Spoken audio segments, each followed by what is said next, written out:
नमस्कार, दिन भर की बड़ी खबरों में आपका स्वागत है। मैं हूं आंचल। आज इस बुलेटिन में बात होगी मिडिल ईस्ट में तेज होती जंग की, सीएम ममता और राष्ट्रपति के बीच बयानबाजी की। क्यों नहीं करते? बंगाल को टारगेट किया, आपको पता है ऑल्च की लैंग्वेज। देखेंगे निशांत कुमार की जेडीयू में एंट्री से कैसे बीजेपी को लगा झटका। जो पिताजी ने किया उसको जारी रखें और जनता का प्रेम और आशीर्वाद पाएं। राहुल गांधी ने केरल की जनता को दी क्या गारंटी, जानेंगे असम एनडीए में क्यों मचा बवाल। और बुलेटिन के आखिर में देखेंगे सीएम स्टालिन ने किया क्या दावा। लेकिन दिन भर की तमाम बड़ी खबरों से पहले एक नजर आज की सुर्खियों पर।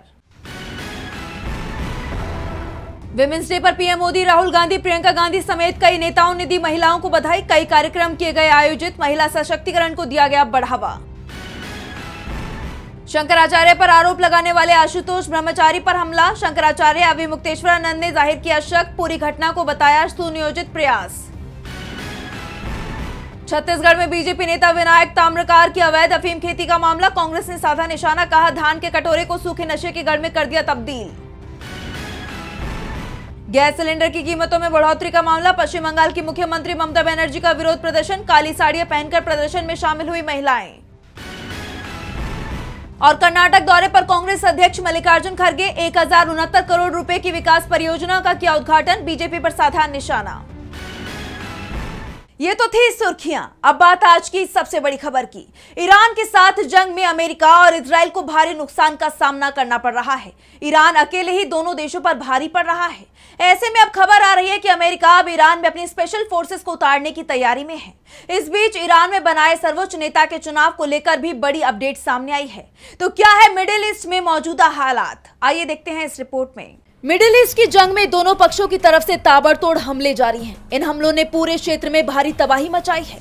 खासतौर पर 9वें दिन जब इजराइल और अमेरिका ने ईरान के तेल भंडार को निशाना बनाते हुए हमला किया तो ईरान के आसमान से काली बारिश हुई, यानी बारिश के पानी में भी काला धुआं भर चुका था। लेकिन ईरान ने भी हर हमले का उसी पैमाने पर जवाब देने की ठान ली है। उसकी तरफ से 5 देशों में बने अमेरिकी ठिकानों पर हमले किए गए। IRGC ने दावा किया है कि उसने इजराइल के तेल अवीव और बेरशेबा शहरों में सैन्य ठिकानों पर मिसाइल हमले किए हैं। ईरानी सेना ने बताया है कि वो अगले 6 महीने तक जंग लड़ने को तैयार है। इन सब के बीच खबर ये आ रही है कि ईरान के अगले नेता का चुनाव हो चुका है। ईरानी न्यूज एजेंसी मेहर के मुताबिक नए सुप्रीम लीडर के नाम की आधिकारिक घोषणा अभी बाकी है और इसके जल्द सामने आने की संभावना है। अब तक इस रेस में 2 नाम सामने आ चुके हैं। पहला दिवंगत supreme leader ayatollah Ali Khamenei के बेटे मुश्तबा खामनेई का और दूसरा नाम है आयतुल्ला अली रेजा अराफी का, जो फिलहाल उस 3 सदस्यीय परिषद का हिस्सा है जो जंग के दौरान ईरान की सत्ता संभाल रही है। लेकिन इनमें सर्वोच्च नेता किसे चुना गया ये सामने नहीं आया है। लेकिन जिस तरह ईरान बहुत ही मजबूती से दोबारा खड़ा हो रहा है उससे अमेरिका और इजराइल को बड़ा झटका जरूर लगा है। अमेरिकी राष्ट्रपति डोनाल्ड ट्रंप जो ईरान में रिजीम चेंज करने का सपना देख रहे हैं वो अब कोसों दूर जाता नजर आ रहा है और अब उन्हें इस जंग को लेकर अपने ही देश में विरोध का भी सामना करना पड़ रहा है। वॉशिंगटन से लेकर सैन फ्रांसिस्को तक कई शहरों में, यहाँ तक कि व्हाइट हाउस के सामने भी लोगों ने तख्तियां लेकर प्रदर्शन किया। ब्रिटेन में भी ईरान जंग खत्म करने के लिए मार्च निकाला गया। इस दौरान महिलाओं ने ईरान के सुप्रीम लीडर खामनेई की तस्वीर लेकर प्रदर्शन किया। उधर स्विट्जरलैंड ने भी कहा कि अमेरिका और इजराइल ने ईरान पर हमले करके अंतर्राष्ट्रीय कानून का उल्लंघन किया है। ऐसे में ट्रंप ईरान पर हमला करने के अपने फैसले को लेकर बुरी तरह से घिर गए हैं। वहीं ईरान के विदेश मंत्रालय के प्रवक्ता इस्माइल बघाई ने कहा है कि ईरान अंतर्राष्ट्रीय कानून के तहत अपने आत्मरक्षा के अधिकार का इस्तेमाल कर रहा है। बढ़ते टकराव के बीच वेटिकन सिटी के पोप लियो ने जंग पर गहरी चिंता जताई है। उन्होंने अपील की है कि बमों की आवाज बंद हो और सभी पक्ष बातचीत का रास्ता अपनाएं। शांति हथियारों या धमकियों से नहीं बल्कि ईमानदार और जिम्मेदार संवाद से ही मुमकिन है। लेकिन अमेरिकी राष्ट्रपति डोनाल्ड ट्रंप का कहना है कि ये युद्ध तभी खत्म हो सकता है जब ईरान की सैन्य ताकत और मौजूदा शासक पूरी तरह खत्म हो जाए। यानी फिलहाल वो जंग खत्म करने के मूड में नजर नहीं आ रही। इन हालात में मिडिल ईस्ट की जंग और खतरनाक रूप ले सकती है। मिडिल ईस्ट में तनाव बढ़ता जा रहा है तो टकराव इस वक्त सीएम ममता और राष्ट्रपति के बीच भी देखा जा रहा है। दरअसल राष्ट्रपति द्रौपदी मुर्मू बंगाल पहुंची और अपने कार्यक्रम में प्रोटोकॉल का पालन न किए जाने पर ममता बनर्जी को घेर लिया। उधर फौरन ही ममता बनर्जी का जवाब आ गया, जहां उन्होंने बीजेपी पर राष्ट्रपति के जरिए राजनीति करने का आरोप लगाया। तो कैसे राष्ट्रपति के दौरे से गरमाई बंगाल की सियासत, जानेंगे इस रिपोर्ट में। पश्चिम बंगाल में राष्ट्रपति द्रौपदी मुर्मू के हालिया दौरे ने एक बड़ा सियासी विवाद पैदा कर दिया है। 7 मार्च को हुए इस दौरे के बाद राष्ट्रपति और मुख्यमंत्री ममता बनर्जी के बीच बयानबाजी देखने को मिली। राष्ट्रपति ने आरोप लगाया कि उनके आने पर प्रोटोकॉल का पालन नहीं किया गया। उन्होंने कहा कि उनके स्वागत के लिए न तो मुख्यमंत्री मौजूद थी और न ही कोई मंत्री। राष्ट्रपति मुर्मू ने अंतर्राष्ट्रीय संथाल सम्मेलन के आयोजन स्थल पर भी सवाल उठाए। उन्होंने कहा कि प्रशासन ने जानबूझकर ऐसी जगह चुनी जहां लोग ना पहुंच सके। ममता मेरी छोटी बहन जैसी हैं, पता नहीं वो मुझसे क्यों नाराज थी। चलिए देखा जाए तो प्रेसिडेंट आते हैं तो चीफ मिनिस्टर भी आना चाहिए, मंत्री भी आना चाहिए, लेकिन चीफ मिनिस्टर मैडम भी आए नहीं और गवर्नर का तो तबादला हो गया है तो वो नहीं आ पाए। लेकिन क्योंकि डेट पहले से फिक्स था इसीलिए मैं आ गई। लेकिन कोई भी बात नहीं, मैं आप लोगों को बहुत बहुत धन्यवाद देना चाहती हूँ। जवाब में सीएम ममता बनर्जी ने कड़ा रुख अपनाया। उन्होंने कहा, राष्ट्रपति बीजेपी का एजेंडा चलाने आई थी। राष्ट्रपति बीजेपी के जाल में फंसकर चुनाव के वक्त राजनीति कर रही हैं। राष्ट्रपति आदिवासियों के नाम वोटर लिस्ट से हटाए जाने और दूसरे राज्यों में उन पर हो रहे अत्याचारों पर चुप क्यों हैं? राष्ट्रपति के कार्यक्रम में राज्य प्रतिनिधियों की गैर मौजूदगी के बारे में उन्हें दी गई जानकारी गलत थी। चुनाव से पहले ऐसे कार्यक्रमों में हमेशा शामिल होना उनके लिए संभव नहीं है। अगर आप साल में एक बार आती हैं तो मैं आपका स्वागत कर सकती हूँ, लेकिन अगर आप चुनाव के दौरान आती हैं तो मेरे लिए आपके कार्यक्रमों में शामिल होना संभव नहीं होगा, क्योंकि मैं लोगों के अधिकारों के लिए काम कर रही हूँ। We don't expect, we respect you. You are a number one chair in this country. You are the president of India. Don't play politics. Don't play politics at the time of election as per BJP advice. You can criticize us. We will not. But fact I have to say. राजनीतिक जानकारों का मानना है कि चुनाव से ठीक पहले राष्ट्रपति के बार बार हो रहे दौरों के पीछे आदिवासियों को साधने की बीजेपी की रणनीति हो सकती है। जानकारों के मुताबिक सरकार राष्ट्रपति जैसे सर्वोच्च संवैधानिक पद का इस्तेमाल राजनीतिक लाभ के लिए कर रही है। किसी भी राष्ट्रपति को सक्रिय राजनीति या चुनावी समीकरणों का हिस्सा बनाना लोकतंत्र के लिए सही संकेत नहीं है। ममता बनर्जी ने साफ किया कि ये एक निजी संगठन का कार्यक्रम था जिसमें राज्य सरकार की कोई सीधी भूमिका नहीं थी। दूसरी तरफ प्रधानमंत्री मोदी और गृह मंत्री अमित शाह इसे राष्ट्रपति का अपमान बता रहे हैं, लेकिन ममता बनर्जी के पलटवार का बीजेपी के पास कोई जवाब नहीं दिखाई दे रहा है। यानी कुल मिलाकर राष्ट्रपति का ये दौरा पूरी तरह राजनीति की भेंट चढ़ गया, जिस पर अब काफी चर्चा हो रही है। राष्ट्रपति के बंगाल दौरे से सियासत गर्मा गई है तो बिहार में भी सुगबुगाहट तेज हो गई है। सीएम नीतीश कुमार के बेटे निशांत कुमार की राजनीति में एंट्री हो गई है। निशांत जेडीयू में शामिल हो गए हैं। इस बीच चर्चा तेज है कि आखिर निशांत कुमार को अब कौन सी जिम्मेदारी सौंपी जाएगी। तो क्या है पूरी खबर, जानने के लिए देखिए ये रिपोर्ट। बिहार की राजनीति में एक नए अध्याय की शुरुआत हो चुकी है। मुख्यमंत्री नीतीश कुमार के बेटे निशांत कुमार अब आधिकारिक तौर पर सक्रिय राजनीति में उतर गए हैं। उन्होंने जेडीयू की प्राथमिक सदस्यता ग्रहण की। पार्टी के कार्यकारी अध्यक्ष संजय झा ने उन्हें सदस्यता दिलाई। निशांत कुमार की इस एंट्री से जेडीयू कार्यकर्ताओं में उत्साह देखा जा रहा है।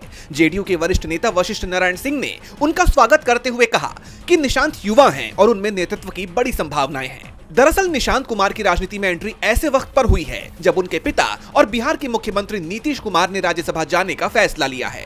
सदस्यता लेने के बाद निशांत कुमार ने कहा, मैं सक्रिय सदस्य के रूप में पार्टी को आगे बढ़ाने का काम करूंगा। पिताजी ने जो 20 साल में काम किया है उसे जन जन तक पहुंचाने का काम करूंगा। मुझे अपने पिता पर गर्व है। राज्यसभा जाना पिताजी का निजी फैसला है। मैं उनके इस फैसले को स्वीकार करता हूं और इसका सम्मान करता हूं।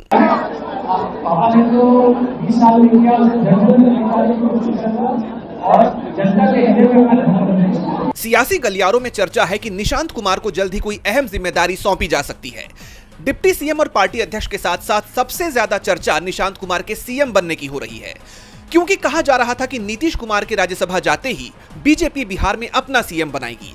लेकिन अब ऐसा लग रहा है कि निशांत को सीएम बनाकर जेडीयू बीजेपी के मंसूबे फेल कर देगी। इसके साथ ही जानकारी ये भी आई है कि नई जिम्मेदारी के तहत निशांत कुमार जल्द ही पूरे बिहार का भ्रमण शुरू करेंगे और जनता से संवाद करेंगे।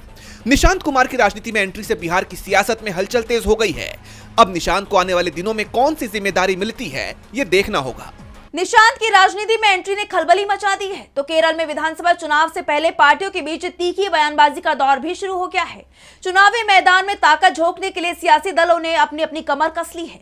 इस बीच कांग्रेस सांसद राहुल गांधी ने 5 गारंटी पेश की हैं। तो क्या है वो गारंटियां, जानने के लिए देखिए रिपोर्ट। केरल विधानसभा चुनाव से पहले कांग्रेस ने अपना चुनावी नैरेटिव सेट करना शुरू कर दिया है। लोकसभा में विपक्ष के नेता और कांग्रेस सांसद राहुल गांधी ने केरल के लिए 5 गारंटी का ऐलान किया है, जिनमें महिलाओं के लिए सरकारी बसों में मुफ्त यात्रा, कॉलेज छात्राओं को हर महीने 1,000 रुपए की सहायता, सामाजिक कल्याण पेंशन बढ़ाकर 3,000 रुपए करना, ओमन चांडी हेल्थ इंश्योरेंस योजना के तहत 25 लाख रुपए तक का मेडिकल कवर और युवाओं के लिए 5 लाख रुपए तक का ब्याज मुक्त लोन शामिल है। इसके साथ ही बुजुर्गों के कल्याण के लिए एक अलग विभाग बनाने का भी वादा किया गया है। कांग्रेस की रणनीति साफ है कि कल्याणकारी वादों के जरिए बड़ा सामाजिक गठबंधन बनाना, लेकिन सवाल ये भी है कि क्या केरल के वोटर इस मॉडल को उतनी ही आसानी से स्वीकार करेंगे जितना कर्नाटक या तेलंगाना में हुआ था। आपको याद होगा, ये वही मॉडल है जिसे कांग्रेस ने कर्नाटक और तेलंगाना में चुनावी हथियार बनाया था। महिलाओं के लिए मुफ्त बस यात्रा का वादा उसी मॉडल का हिस्सा है जो कर्नाटक में काफी लोकप्रिय हुआ था। छात्राओं को आर्थिक सहायता देने की घोषणा भी सीधा युवा वोट बैंक को साधने की कोशिश मानी जा रही है। वहीं सामाजिक कल्याण पेंशन बढ़ाने का वादा बुजुर्ग और गरीब वर्ग को आकर्षित करने की रणनीति का हिस्सा है। ऐसे में एक तरफ कांग्रेस की चुनौती ये होगी कि वो मतदाताओं को ये भरोसा दिला सके कि उसकी गारंटी सिर्फ चुनावी ऐलान नहीं है। केरल में राहुल गांधी ने कई बड़े चुनावी ऐलान किए हैं, तो असम में भी चुनावी तैयारियां जोरों पर हैं। राज्य में लगातार सीट बंटवारे पर चर्चा चल रही है, जो एनडीए के लिए बड़ी चुनौती बन गया है। असम में कई सीटों पर एनडीए के दल आमने सामने हैं, जिससे सियासी समीकरण बिगड़ना तय माना जा रहा है। साथ ही एनडीए में टूट के संकेत भी मिल रहे हैं। तो क्या है पूरी खबर, जानेंगे इस रिपोर्ट में। असम में जल्द ही विधानसभा चुनाव होने हैं। चुनाव आयोग कभी भी तारीखों का ऐलान कर सकता है। ऐसे में राज्य का सियासी पारा पहले से ही चढ़ा हुआ है। इस बीच विपक्ष एकजुटता पर जोर दे रहा है, जिसके लिए उसने 4 प्रमुख विपक्षी पार्टियों से हाथ भी मिलाया है। तो वहीं दूसरी तरफ एनडीए के लिए बड़ी चुनौती खड़ी हो गई है।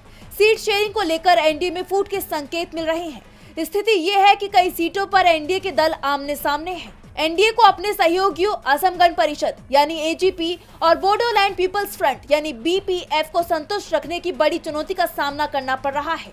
असम गण परिषद यानी एजीपी 2014 से भाजपा की एक भरोसेमंद सहयोगी रही है। इस बार पार्टी के भीतर से ज्यादा सीटों पर चुनाव लड़ने की मांग की गई है। 2021 में एजीपी ने कुल 29 सीटों पर दांव लगाया था। इनमें से 26 सीटों पर सीधा मुकाबला था, जबकि 3 सीटों पर बीजेपी के साथ फाइट थी और एजीपी 9 सीटें जीती थी। पार्टी के जमीनी कार्यकर्ता इस बार 29 से ज्यादा सीटों की मांग कर रहे हैं। अगर बीजेपी उनकी इस मांग को स्वीकार नहीं करती तो गठबंधन के भीतर असंतोष बढ़ सकता है। वहीं गठबंधन की सबसे पेचीदा स्थिति बोडोलैंड क्षेत्र में देखने को मिल रही है। यूनाइटेड पीपल्स पार्टी लिबरल यानी यूपीपीएल ने अपनी आक्रामक रणनीति का ऐलान करते हुए 21 सीटों पर चुनाव लड़ने का ऐलान कर दिया है। बोडोलैंड क्षेत्र में यूपीपीएल बनाम बीपीएफ की स्थिति है, जहां क्षेत्रीय दलों के आपसी टकराव ने स्थिति को गंभीर बना दिया है। यूनाइटेड पीपल्स पार्टी लिबरल यानी यूपीपीएल ने साफ कर दिया है कि वो 21 सीटों पर चुनाव लड़ेगी, जिसमें 15 सीटें बोडोलैंड टेरिटोरियल काउंसिल क्षेत्र की हैं और 6 सीटें उससे बाहर की। वहीं बोडोलैंड पीपल्स फ्रंट यानी बीपीएफ और यूपीपीएल के बीच कड़वाहट इतनी गहरी है कि दोनों दलों ने किसी भी प्रकार के सीट शेयरिंग या गठबंधन से साफ इनकार कर दिया है।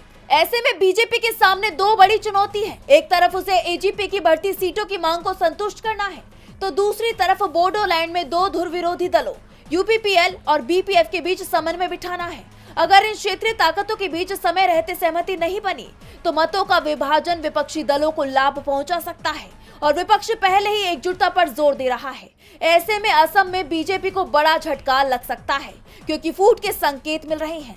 देखना होगा कि इससे निपटने के लिए बीजेपी क्या कदम उठाती है। असम एनडीए में टूट के संकेत मिल रहे हैं, जिससे बीजेपी परेशान है। तो सपा प्रमुख अखिलेश यादव ने भी बीजेपी की मुश्किलें बढ़ाने का काम किया है। उन्होंने तमाम मोर्चों पर सरकार की घेराबंदी कर दी है, साथ ही कई गंभीर आरोप भी लगाए हैं। वहीं अखिलेश के इन हमलों से बीजेपी बुरी तरह से घिर गई है।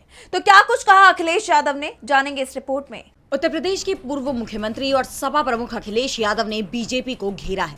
अंतर्राष्ट्रीय महिला दिवस के मौके पर उन्होंने बधाई दी और साथ ही यूपी की योगी सरकार पर महिलाओं की सुरक्षा के लिए कोई भी ठोस कदम नहीं उठाने के आरोप लगाए। अखिलेश ने कहा कि महिलाओं की सुरक्षा सुनिश्चित करने में ये सरकार विफल रही है। सबसे ज्यादा असुरक्षित महिलाएं अगर कहीं हैं तो उत्तर प्रदेश में है, और पढ़ाई से लेकर के रोजगार और उनके सम्मान की कोई चिंता। योगी सरकार के साथ साथ उन्होंने केंद्र की मोदी सरकार की भी घेराबंदी की। पीएम मोदी पर अमेरिकी राष्ट्रपति ट्रंप के इशारे पर काम करने का आरोप लगाते हुए उन्होंने एक्स पर पोस्ट किया कि हमारी विदेश नीति पहली बार विदेशी तय कर रहे हैं।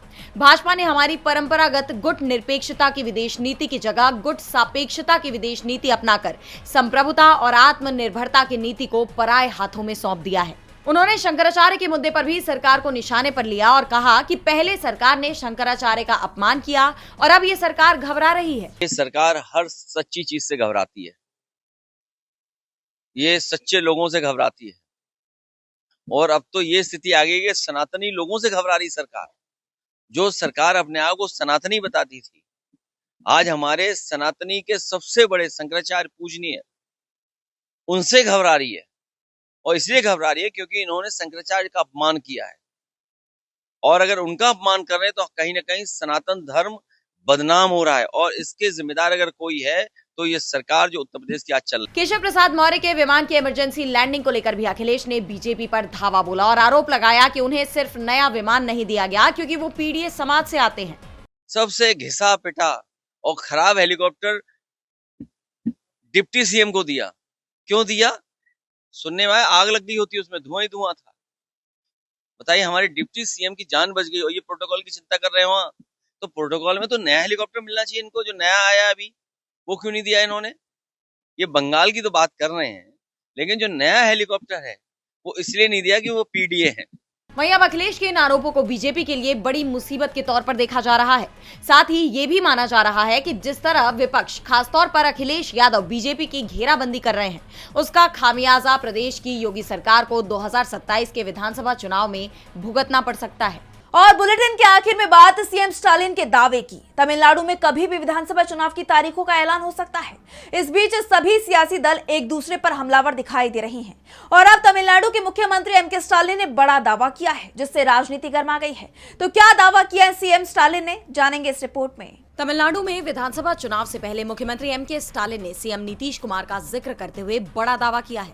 उन्होंने बीजेपी पर निशाना साधा और कहा कि बीजेपी अन्ना द्रमुक के प्रमुख ई.के. पलानीस्वामी का भी वही हश्न करेगी जो बिहार के सीएम नीतीश कुमार का हुआ है। दरअसल पूर्व मुख्यमंत्री ओ पन्नीरसेल्वम के समर्थकों को डीएमके में शामिल कराने के लिए कार्यक्रम का आयोजन किया गया था। इस कार्यक्रम में सीएम स्टालिन भी शामिल हुए और उन्होंने पलानीस्वामी पर आरोप लगाते हुए कहा कि ओ पन्नीरसेल्वम निष्ठा के पर्याय है, जबकि अन्ना द्रमुक प्रमुख पलानीस्वामी विश्वासघात के प्रतीक है। पलानीस्वामी खुद को बचाने के लिए कुछ भी कर सकते हैं। एमजी रामचंद्रन और जे जयललिता की बनाई गई पार्टी अन्ना द्रमुक को भाजपा के हाथों गिरवी रखकर पलानीस्वामी ने विश्वासघात किया है। उन्हें लगता है कि बीजेपी उनके साथ अच्छा करेगी, लेकिन भाजपा कभी भी किसी के लिए कुछ अच्छा नहीं करती है। ये अन्ना द्रमुक का खून चूसेगी और बस यही होगा।